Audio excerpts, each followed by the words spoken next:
Settle in, get comfortable, and allow the day to gently fade away. Tonight, there is no rush, no noise, and nowhere you need to be. As the year quietly comes to an end, we find ourselves in a small town, softly wrapped in snow, where lights glow warmly and time moves a little slower. Let your breathing slow. Let your thoughts drift, and step into this quiet New Year's Eve, where rest comes easily, and the night asks nothing of you. A quiet New Year's Eve in a snowy small town. The afternoon light was already fading when Sarah stepped out onto the front porch of the old cottage. The sky had turned a soft pearl gray, and the first delicate snowflakes of the evening were beginning to fall, drifting down in lazy spirals that seemed to hang suspended in the still air before settling gently on the ground below. She wrapped her woolen cardigan more tightly around herself and breathed in the crisp winter air. It smelled clean and fresh, with that particular quality that only comes with snow, a kind of quietness that seems to settle not just over the land, but into the very air itself. Behind her, through the frosted window, she could see the warm glow of the lamp she had left burning in the living room, casting golden light across the worn wooden floors. This was her first New Year's Eve in Millbrook, the small town tucked away in the mountains where she had moved just 3 months ago. After years of living in the city, surrounded by noise and crowds and the constant rush of life that never seemed to pause, she had made the decision to leave it all behind. The cottage had belonged to her grandmother, who had passed away the previous spring, and Sarah had inherited it along with all the memories of childhood summers spent in this very place. The town itself was home to barely 300 people, most of whom had lived here their entire lives. Main Street consisted of a handful of shops, a general store, a post office, a small cafe that served breakfast and lunch, and an old bookstore that smelled of paper and time. There was a church with a white steeple that rose above the other buildings, and a town square with a gazebo where, in warmer months, local musicians sometimes played on Sunday afternoons. Sarah had spent the past weeks settling into the rhythm of small-town life. It was different from anything she had known before. Here, people moved more slowly. They stopped to chat on street corners, even when the wind was cold and biting. The shopkeepers knew everyone by name and remembered details about their lives, asking after sick relatives or congratulating someone on a grandchild's achievement. At first, Sarah had found it almost overwhelming, this sense of being known and seen. In the city, she had grown accustomed to anonymity, to moving through crowds of strangers. But gradually, she had come to appreciate the warmth of these small connections. Now, standing on her porch as the snow continued to fall, she felt a sense of peace that she had not experienced in years. The world seemed to have grown quiet around her. In the distance, she could see lights beginning to appear in the windows of neighboring houses, warm and golden against the gathering dusk. Smoke rose from chimneys, carrying with it the scent of wood fires. She had no grand plans for the evening. In past years, New Year's Eve had meant crowded parties, expensive dinners, counting down to midnight in rooms full of noise and celebration. But this year, she wanted something different, something simple and quiet. An evening spent in the company of her own thoughts, perhaps with a good book and a cup of tea, watching the snow fall and the old year give way to the new. Sarah went back inside, closing the door softly behind her. The cottage was small but cozy, with low ceilings and wide planked floors that creaked pleasantly underfoot. The living room was furnished simply, an old sofa covered in a faded floral pattern, a rocking chair by the fireplace, shelves filled with books that had belonged to her grandmother. In one corner stood a small table where Sarah had set up her laptop and a stack of journals, though she had found herself writing less and less as the weeks had passed. Instead, she spent her time reading, walking through the snowy woods that surrounded the town, and learning to simply be still. She moved through to the kitchen, where she filled a kettle with water and set it on the stove. Through the window above the sink, she could see her small backyard, already covered in a fresh layer of snow. The birch trees at the edge of the property stood like pale sentinels, their white bark glowing faintly in the dimness. She had hung a bird feeder from one of the lower branches, and throughout the day, she had watched chickadees and nuthatches come and go, their small bodies puffing up against the cold. While she waited for the water to boil, Sarah opened the cupboard and selected a box of chamomile tea. The simple ritual of making tea had become one of her favorite parts of each day. The care taken in choosing which blend to drink, the patience required to let it steep properly, the warmth of the cup in her hands. These small acts of attention felt like a form of meditation, a way of staying present in each moment rather than constantly rushing forward into the next. The kettle began to whistle softly, and she poured the hot water over the tea bag in her favorite mug, a sturdy ceramic one in a pale blue that reminded her of summer skies. She carried the mug back into the living room and settled into the rocking chair, tucking her feet underneath her and pulling an afghan over her lap. From this position, she could look out through the front window and watch the snow falling more heavily now, the flakes thick and fat, accumulating on the porch railing and the branches of the pine tree in the front yard. As she sipped her tea, Sarah let her mind wander back over the past year. It had been a year of change, of letting go and beginning again. The decision to leave her job had not been an easy one. She had worked for the same marketing firm for nearly a decade, climbing the ladder, taking on more responsibility, earning a salary that had allowed her to live comfortably in her expensive city apartment. But somewhere along the way, she had lost sight of why she was doing any of it. The work had become meaningless, just a series of tasks to be completed, meetings to be attended, deadlines to be met. She felt as though she were living on autopilot, going through the motions of a life without really being present in it. When her grandmother had died and left her the cottage, it had felt like a sign, or perhaps an opportunity, a door opening at exactly the moment when she needed it most. She had taken a leave of absence from work, ostensibly to handle her grandmother's estate and get the cottage ready to sell. But as the weeks had passed and she had spent more time in Millbrook, she had realized that she did not want to sell. And more than that, she did not want to go back to her old life. It had taken courage to make the final decision, to resign from her job, to give notice on her apartment, to pack up her belongings and move to this quiet town where she knew almost no one.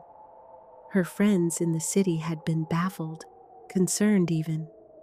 They had asked her what she would do here, how she would fill her days, whether she would not be terribly lonely. and Sarah had not had good answers for them because she herself had not been certain. She only knew that she needed to try. She needed to step off the treadmill she had been on and discover what life might look like when it was not dictated by ambition and expectation. These first few months had been an adjustment. There had been moments of loneliness, certainly.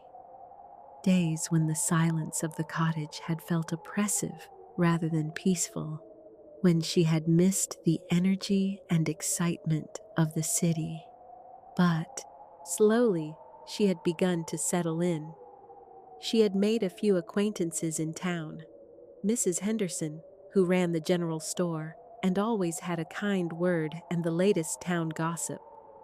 Tom, the elderly man who lived at the house next door and who had helped her fix a leaky pipe and chop firewood. Emma, the young woman who owned the cafe and made the most delicious cinnamon rolls Sarah had ever tasted. These connections were different from the friendships she had left behind. They were quieter, built on small interactions and simple kindnesses rather than shared experiences and deep conversations. But there was something nourishing about them nonetheless, something real. The light outside had grown dimmer now, the snow falling steadily against the gathering darkness. Sarah set down her empty mug and rose from the chair, moving to the fireplace where she had laid a fire earlier in the day. She struck a match and held it to the crumpled newspaper beneath the kindling, watching as the flames caught and began to spread, the dry wood crackling pleasantly as it burned. The fire cast dancing shadows on the walls, and the room began to fill with warmth. She returned to her chair and picked up the book she had been reading, a collection of essays about nature and solitude. But after a few pages, she found her attention drifting back to the window, to the snow and the quiet evening beyond. There was something mesmerizing about watching the snow fall, the way each flake followed its own path down from the sky, the way they accumulated gradually, transforming the familiar landscape into something new and pristine. As the evening deepened, Sarah found herself thinking about the year ahead. In the past, she had always approached the new year with resolutions, lists of goals to achieve, habits to change, ways to improve herself. But this year felt different. She did not want to burden the new year with expectations and demands. Instead, she wanted to meet it with openness, with a willingness to see what might unfold without trying to force it into a particular shape. She thought about what she had learned in these past months of quiet living. She had learned that stillness was not the same as emptiness, that solitude could be nourishing rather than lonely, that there was a particular kind of richness to be found in simple things, a well-made cup of tea, the warmth of a fire, the beauty of fresh snow, the song of birds at the feeder. She had learned to pay attention, to notice the small moments that make up a life, rather than always looking ahead to some imagined future when things would be different or better. Around 7 o'clock, Sarah decided to make herself some dinner. She was not particularly hungry, but it seemed like the right thing to do, to mark the evening with a proper meal. She went to the kitchen and took stock of what she had. Vegetables from the farmer's market she had visited earlier in the week, a loaf of good bread, some cheese, eggs, butter. She decided to make an omelet with sauté vegetables and a simple salad. As she cooked, she moved slowly and deliberately, taking pleasure in the process. She chopped the vegetables carefully, heated the butter in the pan until it was just beginning to foam, whisked the eggs with a fork until they were smooth and uniform. The kitchen filled with good smells, onions softening in butter, bell peppers releasing their sweet flavor. She plated her meal simply and carried it to the small table by the window, where she had set a single place with a cloth napkin and the silver fork and knife that had belonged to her grandmother. She ate slowly, savoring each bite, looking out at the snowy evening. The town was quiet tonight. She supposed that many people were gathered with family or friends, celebrating together. Part of her wondered if she should have accepted one of the invitations she had received. Mrs. Henderson had asked if she would like to come to a gathering at her house, and Emma had mentioned that a group was meeting at the cafe for cocoa and games. But Sarah had politely declined. She did not want to feel obligated to be cheerful and social tonight. She wanted to honor what she was feeling, which was a desire for quietness and solitude, for a gentle passage from one year to the next. After dinner, she washed her dishes by hand, drying them carefully and putting them away. She made herself another cup of tea, peppermint this time, and returned to the living room. The fire had burned down to glowing coals, and she added another log, watching as it caught and began to burn, the flames licking up around it hungrily. She settled back into her chair with her tea and looked at the clock on the mantel. It was not yet 8 o'clock. In her old life, the evening would have barely begun. The real celebrations would not start until much later, building toward the midnight countdown with its champagne toasts and noisemakers and fireworks. But here, in this quiet cottage on this snowy evening, time seemed to move differently. The hours felt expansive rather than rushed, each moment fully itself rather than simply a transition to the next. Sarah let herself sink into the quiet, into the gentle sounds of the fire and the wind outside, and the old house settling around her. She thought about her grandmother, who had loved this place so much, who had spent so many years here living a quiet, contented life. When Sarah had been a child visiting in the summers, she had not understood the appeal. The town had seemed boring to her young eyes, a place where nothing ever happened. She had been restless, eager to get back to the city with its excitement and activity. Now she understood, or at least she was beginning to. There was a different kind of richness here, one that revealed itself slowly, quietly. It was not the richness of constant stimulation and novelty, but rather the richness of depth, of paying attention, of being fully present. It was the richness that came from knowing a place intimately, noticing how the light changed with the seasons, learning the patterns of weather, recognizing the individual birds that came to the feeder. The snow continued to fall, and the fire burned steadily. Sarah picked up her book again and read for a while, though she found herself pausing frequently to simply sit and stare into the flames or out at the night. There was no urgency to finish the chapter, no sense that she should be doing something else.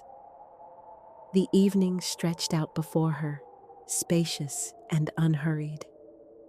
Around 9 o'clock, she heard the church bells ring, their sound muted by the snow, but still clear and bright in the cold air. She had grown to love this sound, the bells that marked the hours and called people to services on Sunday mornings. There was something comforting about it, a reminder that she was part of a community, even in her solitude.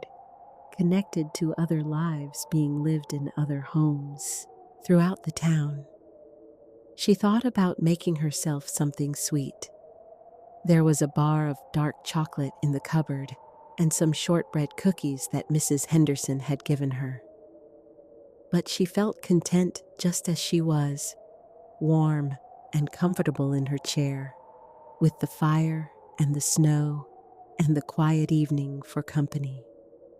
The urge to indulge, to mark the occasion with something special, was less strong than her simple satisfaction with things as they were. Sarah let her head rest against the back of the chair and closed her eyes for a moment, listening. The wind had picked up slightly, and she could hear it moving through the pine trees outside, a soft whooshing sound that rose and fell. The fire crackled. The old house creaked gently. These were the sounds of winter, of night, of solitude. They had become familiar to her now, reassuring rather than unsettling. She opened her eyes and looked around the room, at the simple furnishings that had been here for decades, at the books on the shelves, at the photographs on the mantel showing her grandmother at various ages, as a young woman, middle-aged, elderly. Sarah had never asked enough questions when her grandmother was alive, had never learned all the stories she might have, but she felt close to her now, living in this space that had been shaped by her presence, following in the path of her quiet, deliberate life. The clock ticked steadily onward. 10 o'clock came and went. Sarah added another log to the fire and made herself a final cup of tea, decaffeinated this time, a gentle herbal blend that would not keep her awake. She was not tired yet, but she was settling into a deep calm, a sense of peace that felt almost like drowsiness, though it was not quite that.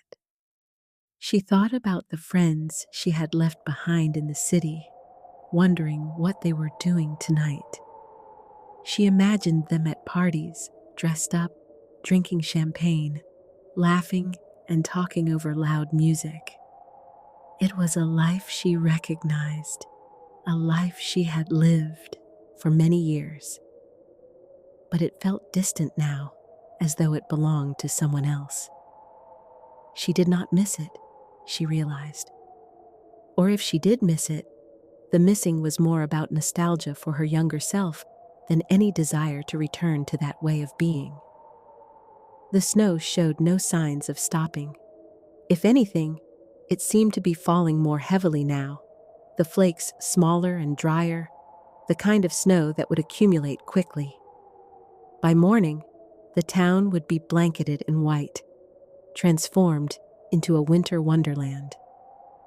Sarah looked forward to waking up to that sight, to stepping out onto the porch in the early morning quiet and seeing everything fresh and new. She picked up her journal from the side table and opened it to a blank page. For a while, she simply sat with the pen in her hand, not writing, just thinking. Then slowly, she began to put words on the page, not resolutions or goals, but rather observations, things she had noticed, things she was grateful for, small moments from the past months that had stayed with her. The first time she had successfully lit the fire on her own, the morning she had seen a deer in the backyard, the taste of Emma's cinnamon rolls fresh from the oven, the kindness of Tom teaching her how to winterize the cottage properly. Writing these things down felt important somehow, a way of honoring them, of acknowledging their significance, even though they were simple and small. In her old life, she might have dismissed such moments as unimportant, not worth noting. But now she understood that these were the things that made up a life, that these small moments of beauty and connection and simple pleasure were what mattered most. She wrote for perhaps 20 minutes, filling several pages with her neat handwriting.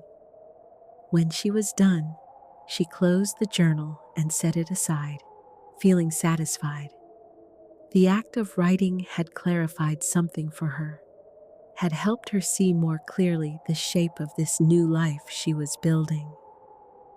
The clock on the mantel showed 11:15, less than an hour until midnight, until the official turning of the year. In the city, the energy would be building now, the anticipation rising as everyone prepared for the countdown. But here, in the cottage, Sarah felt no such anticipation. The transition from one year to the next felt less like a dramatic moment and more like a gentle breathing, a natural rhythm. The calendar would change, but the snow would keep falling. The fire would keep burning. The night would continue its quiet unfolding. She stood and stretched, then walked to the window. The snow had transformed the yard into an abstract landscape of soft shapes and shadows. The fence was barely visible, marked only by a line of small mounds where the snow had accumulated on the posts. The birch trees stood like ghosts, their branches weighted with white. Everything was soft and muffled, wrapped in the particular silence that comes with heavy snow. Sarah placed her hand against the cold glass of the window, feeling the chill through the pane. On the other side was winter, darkness, cold. But here, inside, was warmth and light and safety. The contrast made her appreciate the comfort of the cottage all the more. She thought about all the people throughout history who had sheltered from winter in places like this, who had huddled around fires and waited for spring. There was something primal and essential about it, this basic human need for warmth and shelter. She returned to her chair and picked up her tea, cradling the warm mug in her hands. The tea had cooled somewhat, but it was still pleasant. She sipped it slowly, feeling no need to rush. There was nowhere to be, nothing to do except be present in this moment, in this room, on this snowy New Year's Eve. The minutes continued to pass. 11:30, 11:45.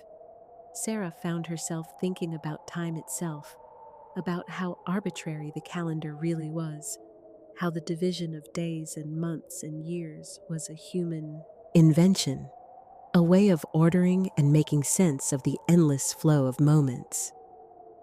Nature knew nothing of New Year's Eve. The snow fell according to its own logic. The earth turned at its own pace. The seasons changed when they were ready. And yet, there was something powerful about marking time this way, about creating moments of transition and reflection. She thought about the word resolution and its multiple meanings. To resolve something, to solve it, to determine it, to make a firm decision. But also resolution in the sense of clarity, of seeing something clearly after it has been blurry or obscured. This was what she hoped for in the coming year. Not so much to achieve specific goals, but to see more clearly, to understand more deeply, to live with greater awareness and intention. The clock hands moved toward midnight, 11:55. Sarah stood and went to the window again, looking out at the quiet town. Here and there, she could see lights in distant windows, evidence of other people awake on this last night of the year. She wondered what they were doing, what they were thinking about. Were they celebrating, reflecting, simply going about their usual evening routines, unbothered by the significance of the date? 11:58. She could hear the wind picking up again, rattling the shutters gently. The fire had burned down once more, but she did not add another log. She would let it die down to coals, banking it for the night before she went to bed. 11:59. Sarah stood at the window, her breath fogging the glass slightly. The snow continued to fall, indifferent to human calendars and celebrations. She thought about making some gesture to mark the moment. Perhaps she should pour herself a small glass of the wine she had in the kitchen, or step outside onto the porch despite the cold. But she remained where she was, simply standing and watching and breathing. Midnight came quietly. There were no fireworks, no horns, no shouting, just the steady ticking of the clock and the soft sound of snow against the windows and her own breath moving in and out. The year turned over as gently as a page in a book. Sarah smiled to herself. "Happy New Year," she whispered to the empty room, to the cottage, to the night outside, to the quiet town sleeping under its blanket of snow. She stood at the window for a few minutes longer, watching the snow fall in the darkness.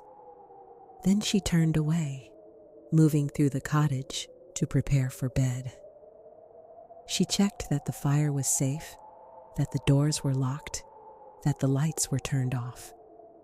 She moved through these small rituals of nighttime slowly, with attention, grateful for this simple life she had chosen. Upstairs, in the small bedroom under the eaves, she changed into her warmest pajamas and climbed under the quilts her grandmother had made. The room was cold, but the bed was warm, and she could hear the snow tapping gently against the window. She lay there in the darkness, feeling herself settling into sleep, letting go of the old year, opening herself to the new one with no expectations except to live it fully, one quiet moment at a time. The snow continued to fall throughout the night, covering the town in white, making everything new. And in the cottage on the edge of Millbrook, Sarah slept peacefully, her first New Year's Eve in this place, passing gently into her first morning of a new year, with all its quiet promise and possibility stretching out before her like fresh snow, unmarked and full of potential. When Sarah woke the next morning, the light in her bedroom was different, brighter and softer all at once, the particular quality of sunlight reflecting off fresh snow. She lay under the quilts for a few minutes, enjoying the warmth and the stillness, in no hurry to begin the day. Through the window, she could see the branches of the old oak tree that grew close to the house, each branch outlined in white, stark against the pale blue sky. Eventually, she climbed out of bed, the floorboards cold beneath her bare feet. She pulled on thick socks and her warmest cardigan and made her way downstairs. The cottage was chilly. The fire had long since gone out, but not uncomfortably so. She would light a new fire soon, but first she wanted to see the world outside. She opened the front door and stepped out onto the porch, catching her breath at the cold and the beauty. The world had been transformed. Everything was covered in at least a foot of fresh snow, maybe more. The shapes of familiar things, the fence, the mailbox, the garden beds, were softened and obscured. The street beyond her yard was completely unplowed, unmarked except for the delicate tracks of some small animal that had passed in the night. The sky was clear now, a pale winter blue, and the sun was just beginning to climb above the mountains to the east, casting long shadows across the snow. The air was so cold that it made her nose and lungs ache, but it was also exhilarating, fresh and clean and sharp. Sarah stood on the porch in her pajamas and thick socks. her breath making clouds in the air, and felt a surge of something she could only describe as joy. Pure, simple joy at being alive on this first morning of the new year, at being here in this place, at having the opportunity to witness this beauty. A door opened across the street, and she saw Tom emerge from his house, bundled up in a heavy coat and hat. He spotted her and raised a hand in greeting, his face breaking into a smile. "Happy New Year," he called out, his voice carrying clearly in the still morning air. "Happy New Year," Sarah called back, waving. Tom began making his way toward her, his boots crunching through the deep snow. When he reached her fence, he stopped and leaned on it, his cheeks ruddy from the cold. "Some storm we got last night," he said, looking around with satisfaction. "Must be 15 inches at least." "It's beautiful," Sarah said. "That it is," Tom nodded. "Town plow won't come through until late afternoon probably, but that's all right. No rush today." He looked at her with kind eyes. "How was your evening? Quiet one, I imagine?" "Very quiet," Sarah said. "Perfect, actually." "Good, good." He seemed pleased. "Sometimes that's what a person needs.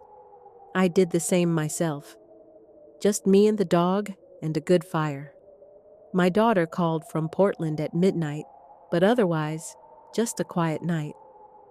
They chatted for a few more minutes about the snow, about the cold snap that was supposed to continue for the next few days, about whether the power would stay on. Then Tom said he'd better get started on clearing his walk, and Sarah should call if she needed any help with hers. She went back inside, her feet now quite cold, and immediately set about lighting a fire. This time, it caught on the first try, and she felt a small surge of pride at the skill she had developed over these past months. She put on the kettle for tea and stood by the stove, warming her hands, looking out at the snowy backyard where birds were already gathering at the feeder, fluffing their feathers against the cold. The day unfolded slowly, gently. Sarah made herself breakfast, oatmeal with cinnamon and maple syrup, a pot of strong tea. She ate sitting by the window, watching the world outside. A few people ventured out, walking dogs or making their way to the general store. Children appeared in yards, bundled in snowsuits, beginning the work of building snowmen and forts. After breakfast, Sarah bundled up in her own winter gear and went outside with a shovel to clear her walk. The work was hard, the snow heavy and deep, but satisfying. She fell into a rhythm, scooping and lifting and throwing, gradually revealing the flagstones beneath. Tom had finished his own walk and came over to help with hers, the two of them working companionably side by side, not talking much, just working. When they were done, they stood together, admiring their handiwork, two clean paths through the snow, connecting the houses to the road. "There now," Tom said with satisfaction. "All set." Sarah thanked him, and he waved her off. "That's what neighbors do," he said simply. The rest of the day passed in much the same way as the evening before. Quietly, peacefully, with no agenda except to be present. Sarah read, she wrote in her journal, she made soup for lunch and baked bread just for the pleasure of the process. She took a walk in the afternoon, bundled warmly, her boots crunching through the snow on the sidewalks that a few other people had cleared. She walked to the edge of town, where the houses ended and the forest began, and stood looking at the snow-laden trees, their branches bowed with weight. As the sun began to set, painting the snow pink and gold, Sarah made her way back to the cottage. She was tired from the exercise in the cold air, but it was a good tiredness, the kind that comes from a day fully lived. She lit the lamps, built up the fire, made herself tea. That evening, as she settled once again in her rocking chair with a book, she realized that she felt different than she had 24 hours before. Something had shifted, though she could not quite name what it was. Perhaps it was simply that she had successfully navigated this milestone, her first New Year's Eve alone in a new place, and had found it not lonely but nourishing. Perhaps it was the confirmation that she had made the right choice, that this quiet life was what she truly needed and wanted. Or perhaps it was something even simpler, the recognition that she was happy. Not happy in the sense of constant excitement or pleasure, but happy in a deeper way, content, at peace, aligned with herself and her life. It was a happiness that did not depend on external circumstances or achievements, but arose from the simple fact of being alive, being present, being here. As the evening deepened and the fire burned low, Sarah thought about the year ahead. She knew there would be challenges, moments of doubt, times when she missed her old life or questioned her choices. Change was never simple or linear, but she also knew that she had found something valuable here, something worth protecting and nurturing.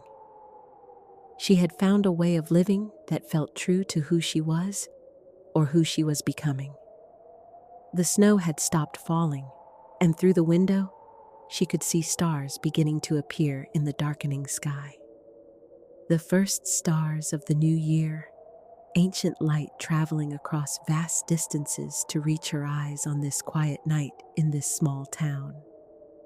Sarah sat and watched them, feeling herself part of something much larger than her individual life, part of the turning of seasons, the cycling of years, the great unfolding story of the world. When she finally went upstairs to bed, she carried with her a sense of deep peace. Tomorrow would bring whatever it would bring.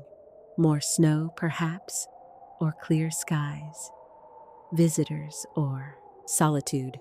Work or rest. She did not need to know. She only needed to meet each moment as it came, with attention and openness and gratitude. As she drifted off to sleep, her last thought was simple.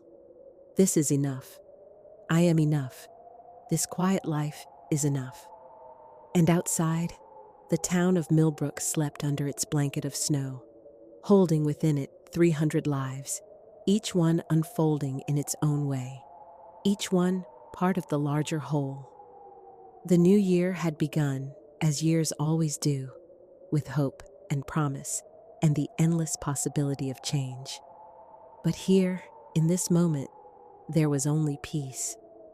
The snow continues to fall, soft and steady, as the town settles into the first quiet moments of a new year. Doors are locked, lights are dimmed, and hearts are at rest. If sleep has not yet found you, that's perfectly fine. Simply stay here a little longer, wrapped in warmth and silence. And if sleep has already arrived, then let it carry you gently forward, into peaceful dreams, into a calm beginning, and into a new year that starts slowly, softly, and at your own pace.